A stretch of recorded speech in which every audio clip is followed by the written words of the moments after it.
La idea de esta presentación es como tener un camino, un esquema de todo lo que uno tendría que saber y tener en cuenta cuando se va a decidir si se tiene que fertilizar o no un cultivo.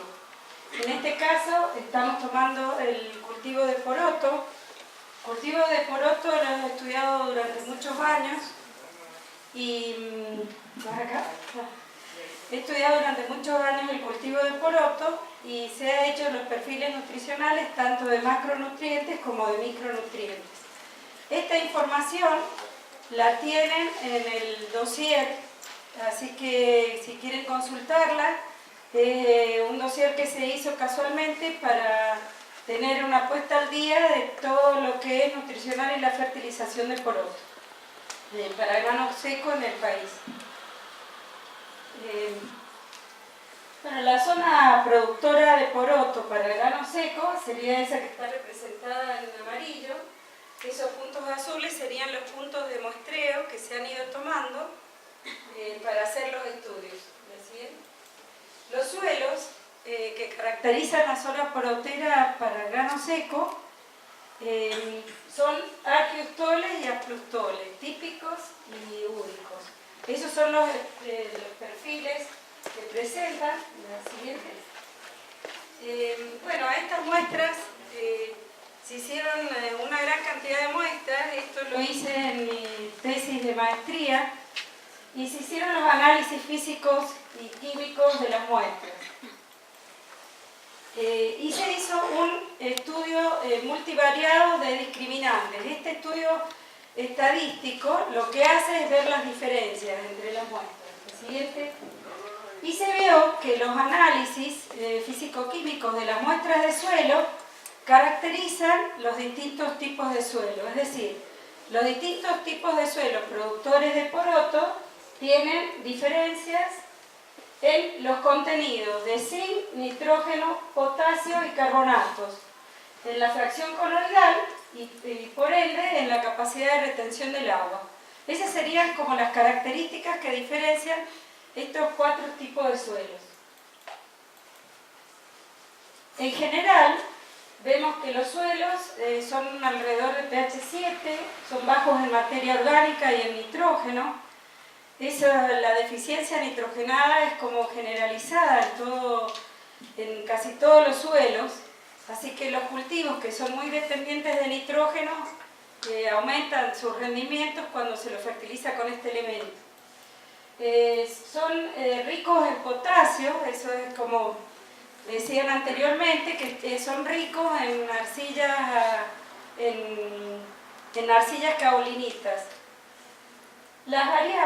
Son variables estos suelos, el fósforo, eso depende del grado de degradación de los suelos. Cuando se va la capa arable del suelo, cambian los contenidos de fósforo porque es distinto lo que tienen en el AP que en los otros horizontes. Y también por las maniobras de fertilización. Cuando se hace poroto en un suelo que se ha fertilizado con fósforo, eso les da la variabilidad. En general, son ricos en fósforo. Son deficientes en zinc y eso depende del tipo de suelo. Y hay carbonatos en zonas específicas, que es justo lo que estábamos hablando en la presentación anterior, que produce limitantes. Siguiente. Bueno, el pH del suelo influye en la disponibilidad de los nutrientes. Un suelo puede ser rico en un nutriente, por ejemplo, el hierro.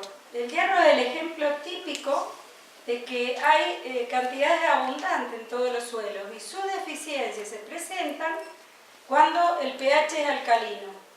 Fíjense que junto con el hierro, en las curvas, estas curvas las hizo Malavolta, cuando aumenta el pH,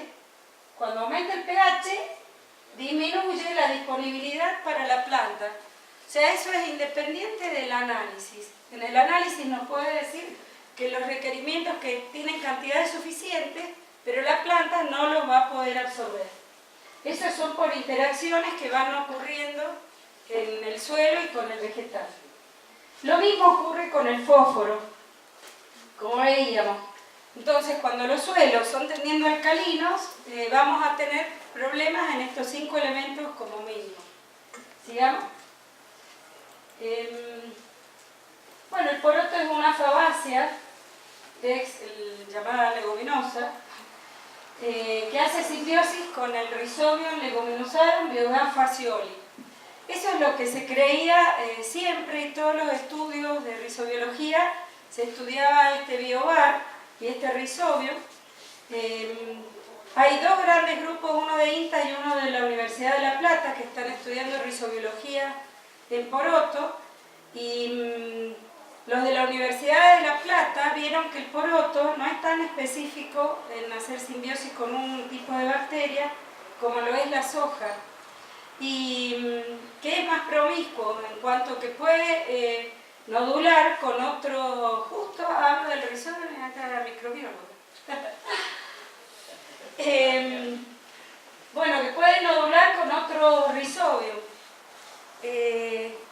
Así que eso ha dado grandes esperanzas de que se solucione, que aumente los rendimientos y que se pueda hacer efectiva la rizobiología en el poroto de otras variedades. Bueno, entonces al hacer simbiosis con una bacteria, es una planta que indica que tiene altos requerimientos de nitrógeno, que por eso ha buscado ese mecanismo para abastecerlo en los lugares deficientes. Y es muy sensible cuando falta el potasio, el calcio, el zinc, el manganeso, el hierro y el molibdeno. Eso quiere decir que si tienen pH altos o el suelo es deficiente, va a limitar los rendimientos y obviamente va a bajar el rendimiento potencial que pueda tener ese cultivo. ¿Siguiente? Bueno, también es sensible a las condiciones adversas de salinidad y a las toxicidades específicas de cloro, boro y sodio. Es decir, como veíamos en suelos salinos y alcalinos, es difícil producir el poroto con eficiencia. ¿Bien? Hemos estudiado la extracción que hacen y la absorción que hacen de nutrientes en los cultivos de poroto, y hemos visto que hay dos grupos. En cuanto a los porotos de grano seco, están los de grano grande y los de grano pequeño. Acá en esta diapositiva podemos ver los de grano grande. Vemos que hay una diferente absorción. Los de grano grande absorben menos nutrientes para producir el mismo rendimiento que los de grano pequeño. La siguiente. En los de grano pequeño estábamos en los de grano grande 36 de nitrógeno, por ejemplo, y acá estamos alrededor de 39 en lo que es la extracción de nitrógeno que hace un cultivo de poroto pequeño por tonelada de rendimiento. Siguiente. Bueno, todo eso lo tienen en ese dossier. Vemos que el 50% de la materia seca total que produce el cultivo de poroto está en las vainas y el resto en el resto de la planta. El nitrógeno se absorbe mucho más, o sea, se extrae del cultivo con los granos, está más en los granos que en los restos de la planta, lo mismo que el fósforo.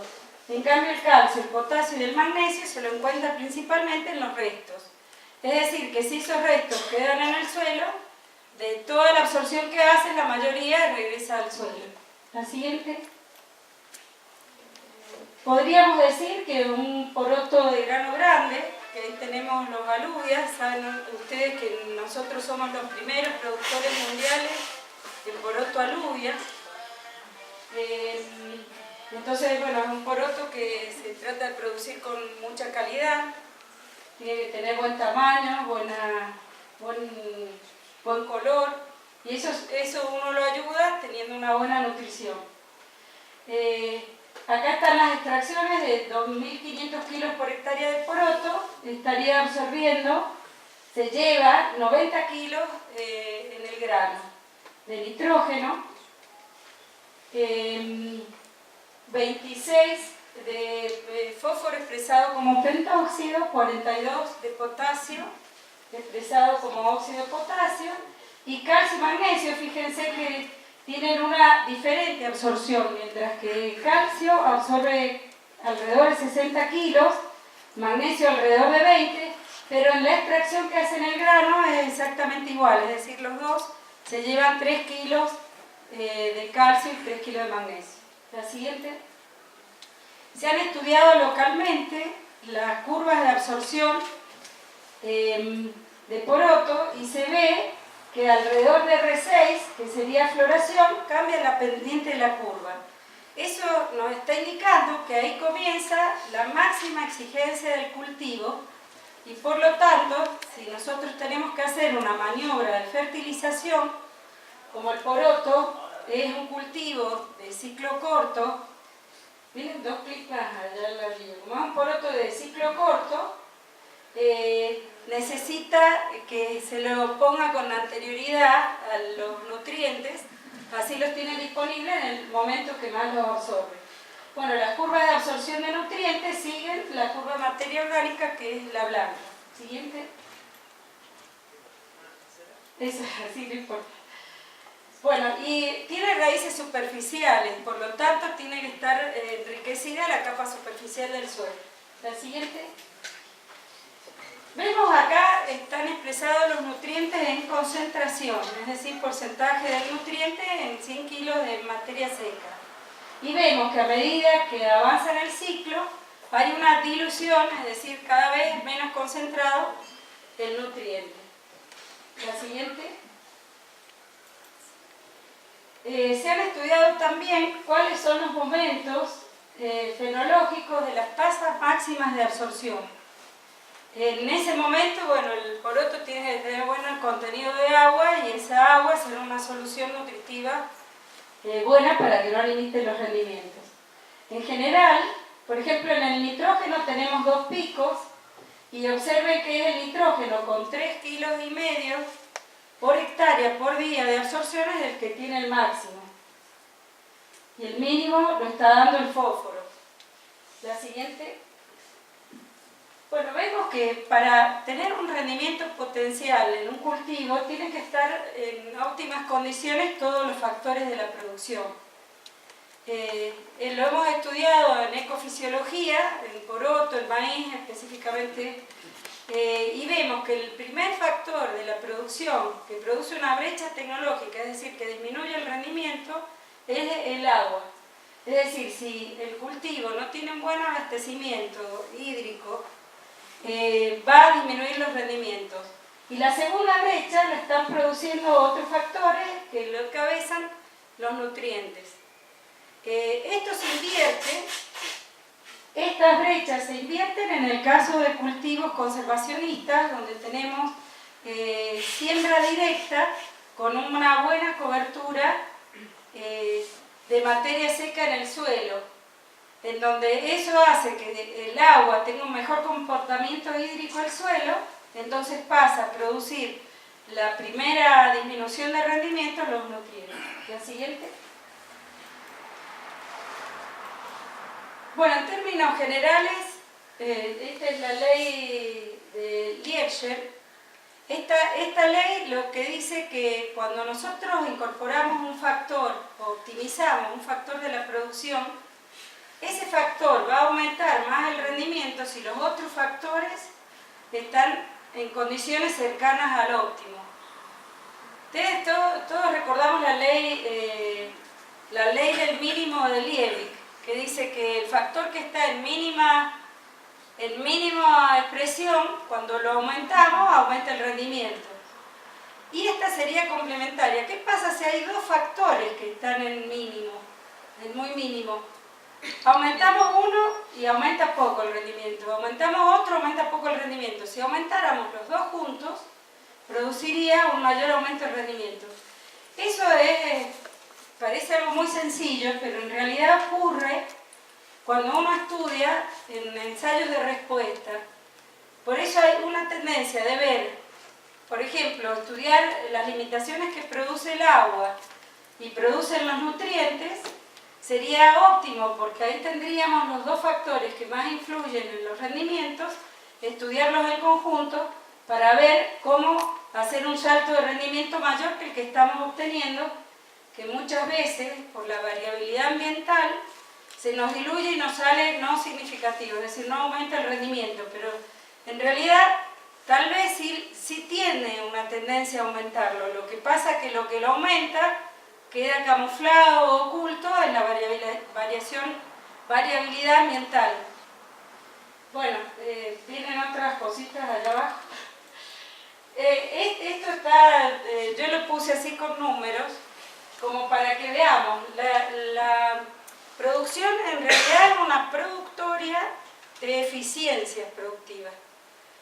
Entonces, si la eficiencia está alrededor del 100%, todas están 100%, nos va a rendir el 100% que puede en ese ambiente producir el cultivo. Pero fíjense, si los tenemos el 95% de los factores, que en general no los tenemos tan altos, ya nos está rendiendo el 85% de lo que podría rendir. Y, por ejemplo, en esta ecuación acá abajo, si un solo factor está en 40, ya nos rinde el 36%. Eso hay que tenerlo presente. Porque, bueno, siempre se dice, ¿no?, que uno quiere a veces abarcar en superficie. Pero a una pequeña superficie uno tendría que tratar de tender a darle lo más óptimo que pueda a los distintos factores de producción para que tenga realmente una explosión en el rendimiento. Y no hacer algo muy bien y lo demás más o menos en una superficie muy grande. Bueno, ese se lo había cuantificado como para reflexionar. La siguiente. Bueno, si queremos hacer un diagnóstico nutricional, el diagnóstico tiene que ser multifactorial. Es decir, de nuevo vamos a ver muchos factores, las herramientas con las que contamos en el análisis de suelo, el análisis de plantas. Les quiero aclarar que en plantas anuales, en general, es menos extendido el uso del análisis foliar, porque se hace en un momento fenológico típico, en el caso del poroto, se hace en floración, en la hoja adulta más joven, que esté más expuesta al sol. Y ese análisis nos serviría para ajustar la parte nutricional o ver cómo está para el año siguiente, si es que hiciéramos en ese terreno con el mismo manejo el cultivo. Bueno, de todos modos, cuando tenemos limitantes de rendimiento es interesante hacer los análisis tisulares para ver cómo estamos con respecto a la parte nutricional, aparte de los de suelo. Hay que hacer también observación visual de síntomas, eso es gratis, lo que requiere es un alto entrenamiento en el observador. Ahora les traje de regalo 30 afiches que lo vamos a sortear. No tenía más. Estos afiches muestran los síntomas de deficiencia del poroto, que lo vayan teniendo como guía. Lo bueno que tiene es observar por gradiente. Es algo que lo que quería hacer de hincapié, que un síntoma aislado de una hojita, por ejemplo clorosis internerval, no me dice nada si yo no sé en qué hoja es, si es la de más arriba o la de más abajo, la más vieja o la más nueva. Y a su vez, que se dé en las otras plantas en la misma hoja, y a su vez, que sea más intenso en la más joven y vaya disminuyendo la intensidad hacia la más vieja, y al revés. Si uno empieza a observar los síntomas de deficiencia, observando los gradientes, que los van a tener bien detallados en el afiche, el que no consiga afiche físico, podríamos colgarlo electrónico, ¿no es cierto? En PDF, yo se lo voy a dar a Gabriela, para que lo tengan disponible, por lo menos de verlo en la computadora o en el teléfono. Bueno, si ustedes ven los gradientes, ahí van a empezar a distinguir más lo que es una deficiencia nutricional de una enfermedad. Y van a poder ir entrenando el ojo. De todos modos, yo ya les voy a contar cuáles son las deficiencias más comunes de los porotos. Bueno, y después se hace se hacen ensayos de respuesta a la fertilización y a la inoculación. Y acá, bueno, la tabla de... No, está bien, la que sí. Sí, nosotros también promovemos que se haga con balde el análisis de suelo porque eso facilita muchísimo la tarea y por otro lado asegura los resultados. Y cuando se llena el balde, ya sabemos que tenemos la muestra compuesta del sector homogéneo que íbamos a muestrear. Para ver los sectores homogéneos también es muy importante ver los síntomas de las plantas, tanto de las malezas como del cultivo, para poder determinar.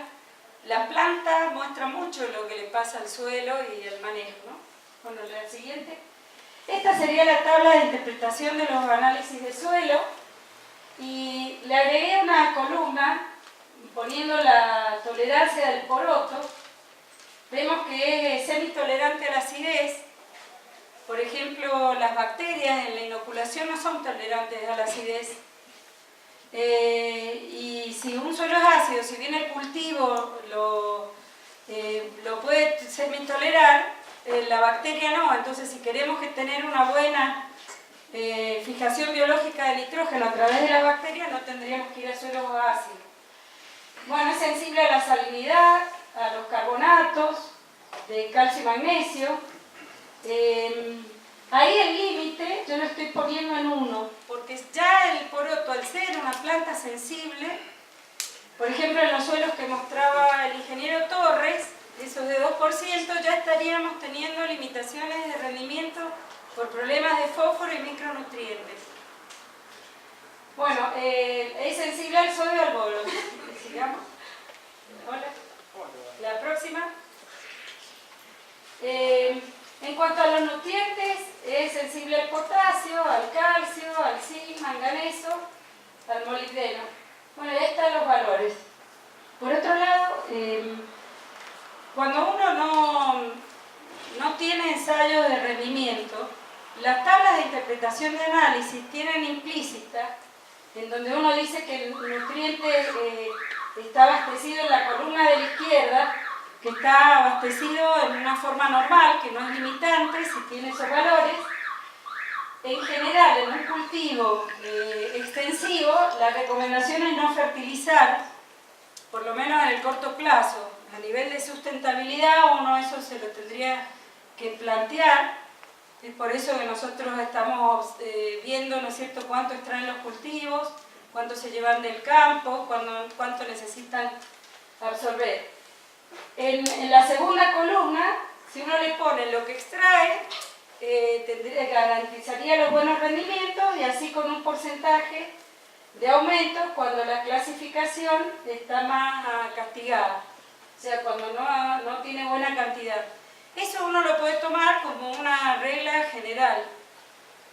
Siempre que uno incorpora una práctica hay que incorporarlo de a poco en un pedazo del terreno y empezar a observar. Tal vez no hace falta que sea un ensayo con repeticiones, pero la repetición el productor la va a tener en los lotes y la va a tener en los años. Si siempre que aumenta, pone una cantidad de fertilizante, aumenta los rendimientos, bueno, ya va a ir conociendo su suelo y el cultivo. La siguiente. Bueno, yo entré al INTA hace 30 años para estudiar la rizobiología. Teníamos un proyecto con la OEA, trabajábamos con el doctor Leloir, entre otros estaba Fabeluque, mucha gente de INTA que era pionera en el tema, que ya se ha jubilado. Y bueno, se hicieron hectáreas de cultivo, se trabajaba en Perico, en La Posta, en productores del norte, en esos lugares donde he marcado los puntos, esos son los lugares de más trabajo.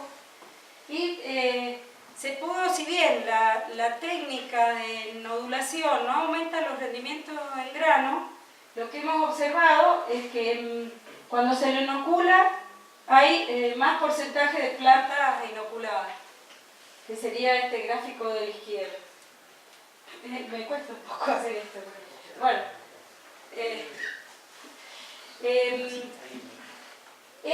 si está inoculado, que son las rayas rojas, siempre va a tener más porcentaje de plantas noduladas, porque no todas las plantas nodulan. En un cultivo no está el 100% nodulada. sino que hay un porcentaje de plantas. Y eso aumenta, que eso es algo bueno, que indica que, que el inoculante tiene efecto.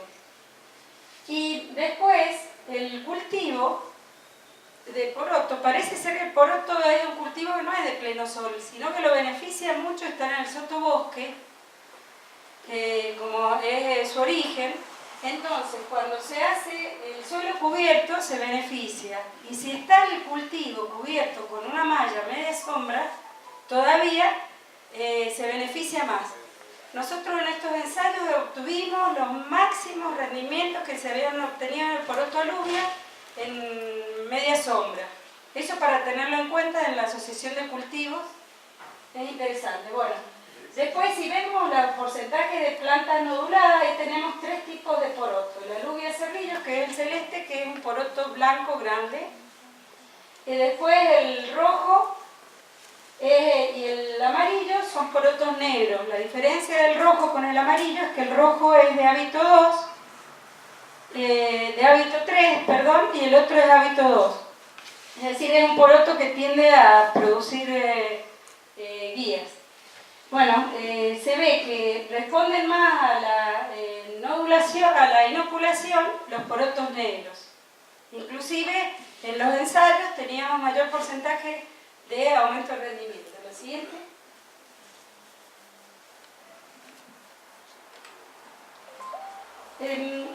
Este estudio que hicimos, bueno, el N, ese era el N. Cada puntito representa un ensayo. Y bueno, este gráfico, en el eje vertical vamos a ver proteínas que tiene el grano. Y en el eje horizontal vamos a ver rendimiento. Ahora fíjense que van a negativos y positivos, porque esto lo que muestra es la diferencia que tiene en aumento proteico, por ejemplo, el inoculado del no inoculado. Y lo mismo en rendimiento. Entonces, a veces el inoculado rinde menos. Ustedes saben que para hacer fijación biológica de nitrógeno, uno gasta una cantidad de hidratos de carbono. O sea, es gratis tal vez para el productor, pero no para la planta. Y para que eso sea beneficioso, tiene que cumplir con cierta... O sea, el cultivo no estar estresado. Si es un cultivo estresado, vamos de mal en peor, digamos, si nodula, porque va a gastar, bueno, después va a terminar matando el nódulo. Entonces, a veces el inoculado rendía menos. Era lo menos, bueno, no los menos casos. Veamos acá. Veamos, nos paramos en la línea amarilla de rendimiento. Los que rendían menos el inoculado están a la izquierda y los que rendían más a la derecha. Y 0 era que no tenía variación. Por lo tanto, eso es cuando uno dice tiene un comportamiento que no es, que es azaroso, que no se sabe cómo es el comportamiento. O sea que ahí vemos que no aumenta el rendimiento la nodulación, la inoculación. Y en la proteína vemos la raya roja, que siempre es positivo. Por lo tanto, inocular los porotos, por más que no aumente el rendimiento, esto acá no tiene en cuenta las variaciones ambientales, ¿no? Esa disminución del rendimiento no es que lo va a matar al cultivo, porque tal vez tiene incorporada también la variación ambiental. Pero sí se sabe que siempre aumenta el porcentaje de proteínas. Cuando se venda por proteína el poroto, vamos a tener ganancia. Bueno, pero de todos modos, uno tiene una mayor calidad de grano. La siguiente. Bueno, acá se estudiaban distintos tipos de labranzas. Era el estudio en poroto negro. El de la izquierda es siembra directa más escarificador chato, el que desarrolló Pin Regazzoni. Labranza mínima y el convencional. El poroto se beneficia muchísimo con siembra directa. Ahora, si se hace repetición, siembra directa sobre el mismo terreno, empieza a densarse el suelo, sobre todo los insectisoles de los valles templados, por los altos contenidos de limo, y que no termina no siendo beneficioso, entonces lo beneficia pasarle un escarificador chato para tener como una entrada de agua al perfil para que se mejore la biología. Entonces vemos que el rendimiento baja desde que es la línea roja, baja el rendimiento desde la siembra directa hasta el convencional. Y también baja el índice de nodulación. En ese índice de nodulación veíamos porcentaje de plantas noduladas, cantidad de nódulos por planta, ubicación de los nódulos y color de los nódulos. Ya saben que cuando es rojo es que fija más nitrógeno. Entonces se ve que el estrés térmico, hídrico que tiene un suelo desnudo hace que la nodulación no pueda ser tan efectiva. La siguiente. Vemos que con distintas labranzas, la roja es siembra directa, amarilla es siembra directa más escarificador, labranza mínima la verde y la azul es convencional. La extracción de nutrientes o la absorción de nutrientes que hace el cultivo varía de los manejos. En general se mantienen los niveles y cuando se favorece la aireación y la humedad también se aumenta la absorción de nutrientes. La siguiente. Bueno, se hicieron ensayos de fertilización. Yo traigo acá algunos de muestras. Siguiente. Por ejemplo, los primeros ensayos que se hacían con urea y fosfato diamónico. Ahí tienen como un estudio factorial de nitrógeno y fósforo, dos factores, pero los estudia en conjunto, combinados. Y se veía que había una interacción. Fíjense que si se fertiliza con urea, un nitrógeno, eso todos los testigos de los ensayos de rizobiología tienen fertilización nitrogenada. Porque lo primero que se tiene que comprobar en un ambiente es que necesita nitrógeno. Entonces siempre que se lo fertiliza con nitrógeno aumenta el rendimiento. Pero si se lo fertiliza a la vez con fósforo aumenta el rendimiento. Este es el caso de un suelo que tenía bajo contenido de fósforo y de nitrógeno. La siguiente. Después se empezaron a hacer diseños factoriales más complejos y estudiar los factores, por ejemplo nitrógeno y fósforo, en distintos niveles, es decir, sin ponerle el 0, 50 o 100 kilos por hectárea de nitrógeno, o fósforo 0, 40 y 80. Y se estudiaban los porotos negros y los porotos blancos. La siguiente. Así daban estudios factoriales de este tipo, que eran factoriales completos.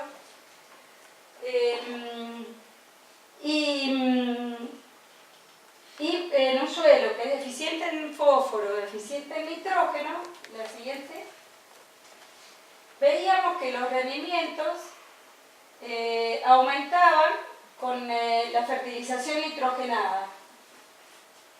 ¿Y cuánto aumentaba? 1 kilo por 2,3 kilos de grano por kilo de nitrógeno o por 2,17 kilos de urea. O sea, prácticamente es 1 a 1. Y hay que ver la rentabilidad. La siguiente. También se estudiaba la calidad. Bueno, en el caso del poroto negro, aumenta el tamaño de grano de la fertilización y aumenta también siguiendo esa ecuación. Y aumenta el gramaje en 0,02 gramos. Todo eso lo obtienen en los 200. La siguiente. Después se estudió con poroto blanco, la eficiencia de fertilización. La siguiente.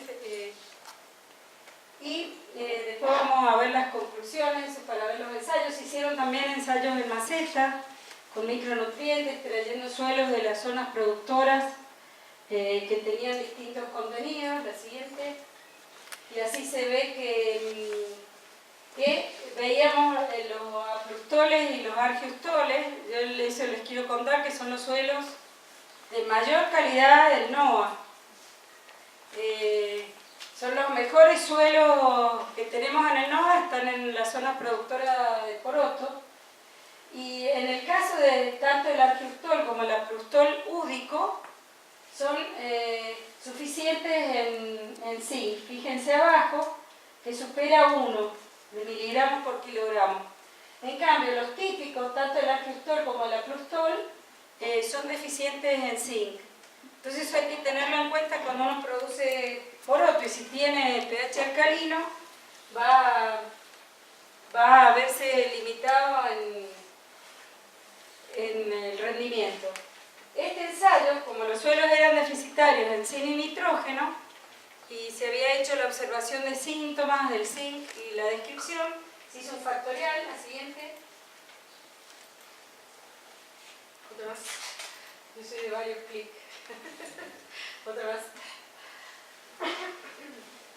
Bueno, los datos eran bastante complejos, pero bueno, al hacer un factorial hay factores que responden en forma independiente y a veces que responden a la interacción. En el caso del peso seco de granos, veíamos que funcionan al nitrógeno y al zinc en forma independiente, es decir, no interaccionan, pero cuando se ve tamaño de grano, que es el gramaje, aumenta el tamaño de grano cuando se aplica el zinc con el nitrógeno junto. La siguiente. Otra. Bueno, también, en el poroto se ha visto de que a veces no aumenta el peso seco total de materia seca cuando se lo fertiliza. ¿Eso qué está indicando? Que en la fuente, es decir, en el suelo, para el manejo que hacemos, no es limitante de ese nutriente, pero al agregárselo, y eso ocurre con los cultivos en general extensivos, al agregárselo cambia el índice de cosecha, es decir, la distribución de dónde se va la materia seca.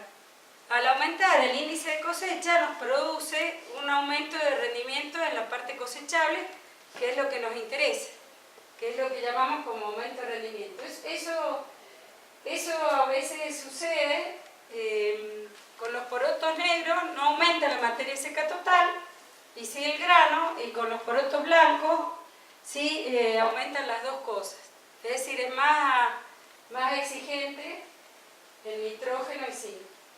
Bueno, también lo que hemos visto, aparte de aumentar el índice de cosecha, el tamaño del grano, aumentaban el número de vainas llenas.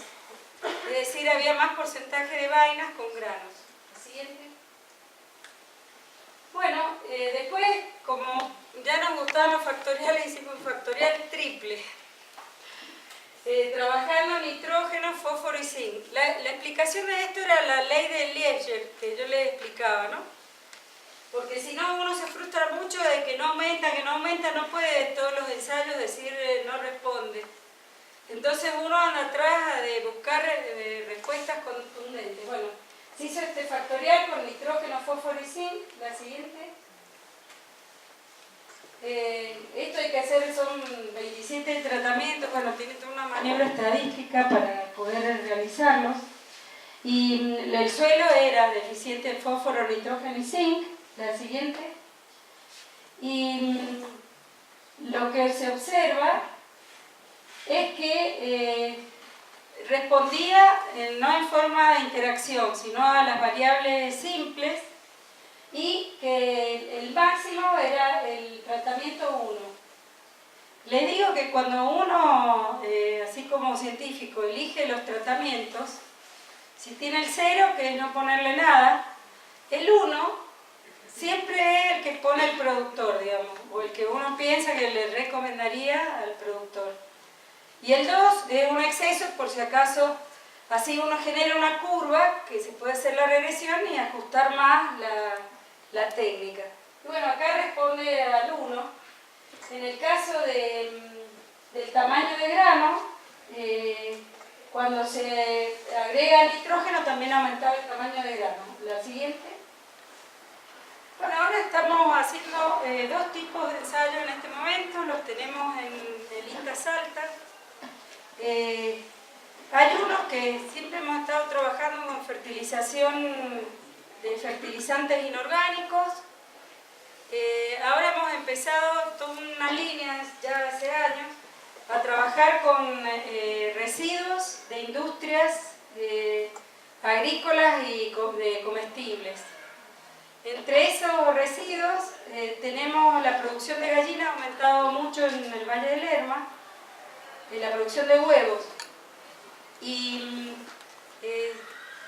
la producción de pollos tiene cama, es decir, se le pone aparte, se le pone una base de cama de un material celulósico orgánico, como puede ser viruta o cascarilla de arroz, para que absorba los excrementos del pollo.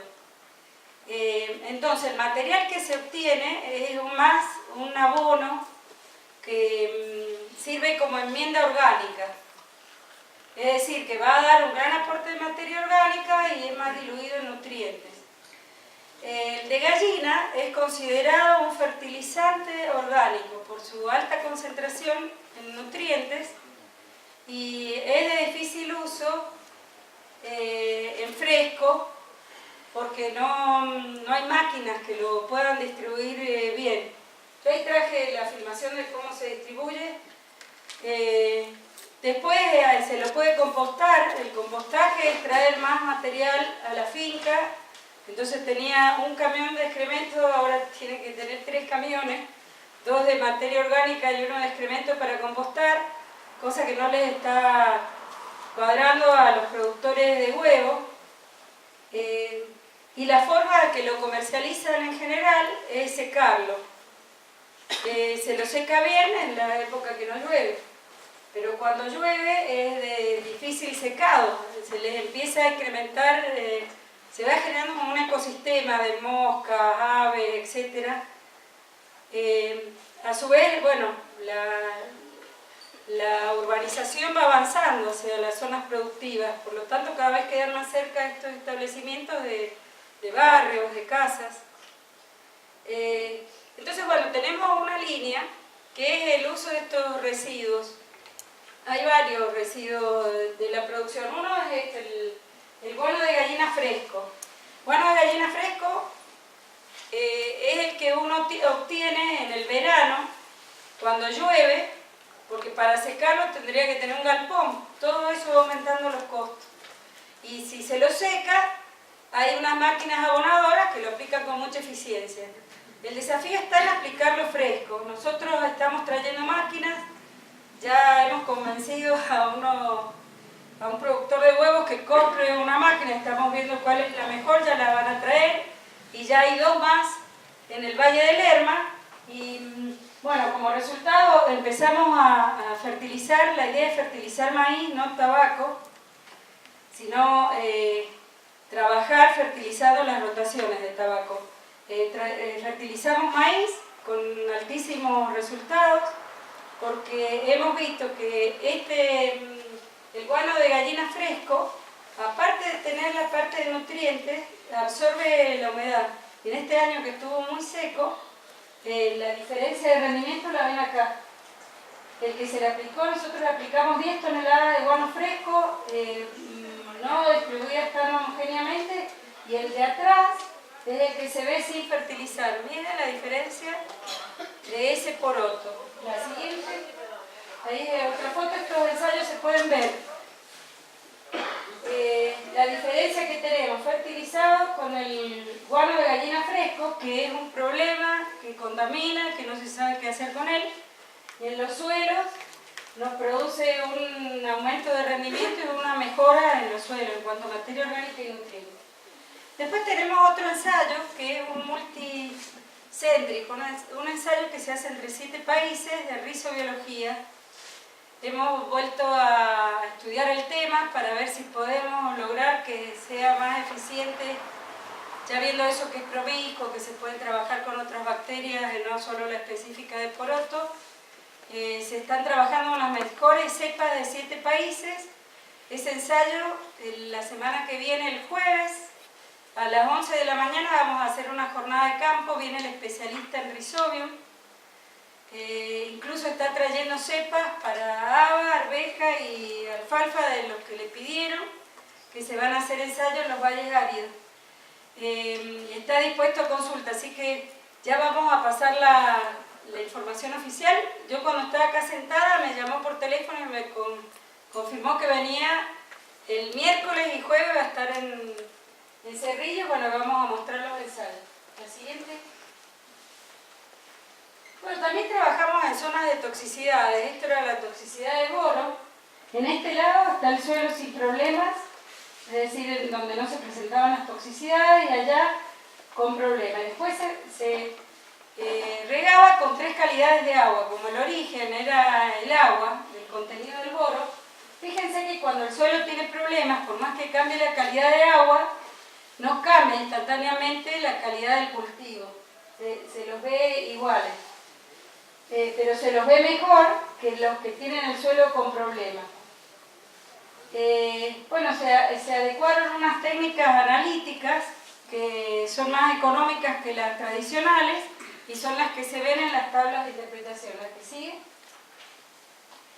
Y ahora, como conclusión, bueno, allá a la derecha vemos una planta de deficiencia de fósforo de poroto.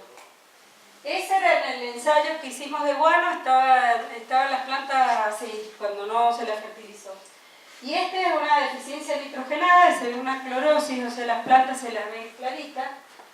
La recomendación es fertilizar con 50 o 100 kilos de nitrógeno.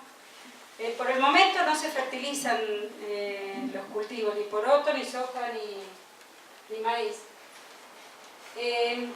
Para la deficiencia de fósforo, el fósforo necesita un nivel de fertilización alto por la capacidad que tiene el suelo de absorberlo.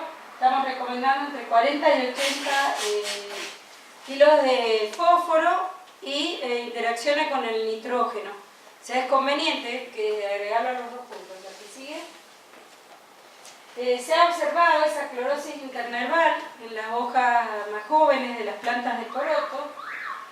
Eso se ve en suelos que tiene elevado el calcario. O sea, siempre que uno ve una deficiencia de hierro, el suelo siempre tiene cantidad suficiente de hierro para todas las plantas. Es un problema de pH, pero cambiar el pH del suelo no es sencillo, digamos. Sí, tal vez en una maceta, o en un jardín, pero en un cultivo es difícil. Entonces la recomendación es la fertilización foliar. ¿La que sigue? Hemos visto, estudiando los suelos, que hay deficiencias de zinc. Nosotros, para hacer ese afiche que vamos a regalar ahora, me recorrí toda la zona porotera en la época de floración, que es en el momento que más se observan los síntomas, y he visto que está generalizada cada vez más la deficiencia de zinc. De que cuando yo hice mis estudios en el año 2000, el año pasado se ha generalizado muchísimo la deficiencia de zinc y se agrava con el tema del Roundup. El Roundup bloquea los micronutrientes y derivas que no logran quemar las hojas, que son súper de microgramos, las derivas, producen síntomas también de deficiencias nutricionales de microelementos. Ese también, si uno quisiera ayudar a una deriva del Roundup, se puede hacer fertilización foliar con micronutrientes. Y después la toxicidad bórica, hemos visto que regando mejor, si el problema lo tiene el agua, si uno riega mejor, la toxicidad disminuye. Y si a su vez le da un exceso nitrogenado al cultivo, eso hace que se comporte mejor el cultivo y no baje tanto los rendimientos. ¿La que sigue? Bueno, este es el final. Yo lo que decía, que la visión sin acción es solo un sueño.